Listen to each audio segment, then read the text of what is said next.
Okay, so it's Catden Fever, and I am one of their fan as a team. Not as a love team, kasi hindi naman sila mag-love team, but I am a fan of their movie. Nung Hello Love Goodbye pa. So, nagulat lang ako that time. Punong-puno yung cinema. And then, sabi ko nga dun sa nakatabi ko, grabe pala ang fans ni Catherine, ang dami. Because, honestly, kapamilya ako. So, hindi ako masyadong sa kapuso. But, nung kasikatan din naman ng Aldab, ayun yung pinapanood namin sa opisina no. Wala. Natutuwa lang na ako kay May, pero silang dalawa ni Alden. I'm sorry na, pero yung mga fans din lang naman nila ang nagluklok sa kanila eh. And then, eto nga, nag-hello love goodbye. Grabe pala, kala ko si Catherine lang yung may fanbase na gano'n. Ganun din pala kalaki ang fanbase ni Alden.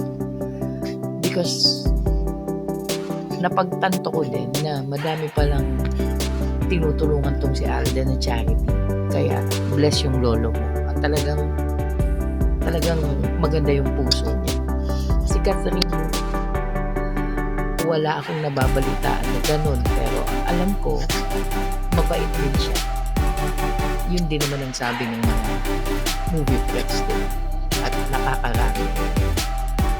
Well, hindi na ako magtataka kung ma-break nila lahat ulit ang box office record this year for Hello Love Again.